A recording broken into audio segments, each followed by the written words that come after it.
If it isn't. But Billy. And I'm looking for how you doing, man? You're looking well. Yeah, well, thank you. You're looking well yourself, man. Thank you. Thank you. Pete, She also might be looking for Hey, we're going to go in here Pete, with the two of us. Yeah. Pete McCallum, el señor director de escuela por muchos años. He's now in city council here in Woodburn. There's no question that Pete McCallum has been not only a resident, you have worked for the school district, and now you're involved very much in the community, and I'd like to thank you for your leadership, Pete. Thank you. And you also had my wife as a student, I believe. No, I think, when did you graduate? 66. 66. I came in the fall of 66. Oh, darn. Oh, well. So, you know, I missed, darn it. Well, I missed a good one. You know what?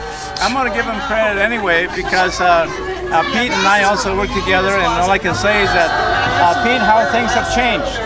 I remember that back in the days, you know, we used to say, well, you know, we're going to get about 10 or 20 Mexican American kids come into the schools. Remember that?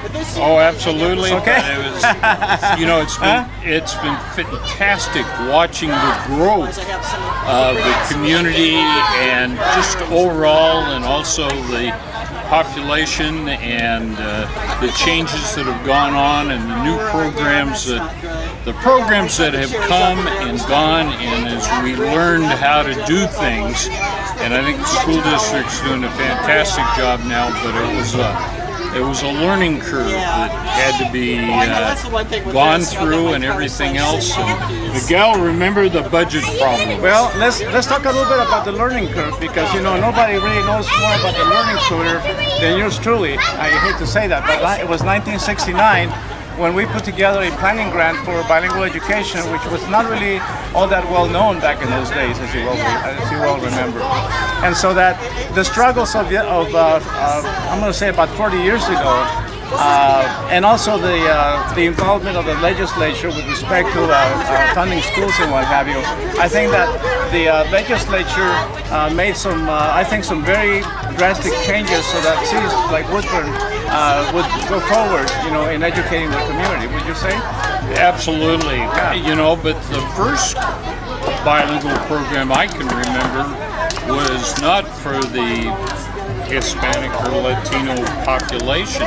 It was for the Russian population, and I think that was before you came. That was that's Marge Allis, at the middle school. Yeah. And Bill Lipinoff as her assistant, and all that type of thing. But we've seen it go from English as a second language, ESL, that type of thing, to where we are now with immersion and different tracks, and also getting English-speaking kids into a second language as well. And dual language, I think, is very, very important nowadays. Okay. A little brief en español un poquito. Estamos hablando aquí con el señor Pete McCallum, que fue director de la escuela aquí en Woodburn, y pues él ha estado aquí envuelto como el concilio de la ciudad con el alcalde Kathy Figley, y él está explicando que la evolución de la educación ha tenido sus subas y sus bajas, that means ups and downs. A la misma vez, su servidor y otras personas, ¿verdad?, fueron las personas que iniciaron el primer impulso de educación bilingüe aquí en Woodburn, Oregon, USA. Pete, thank you so much. Thank you. I'm glad you took a few minutes, and congratulations, okay? Thank you. Take care. Bye-bye. And I'm sorry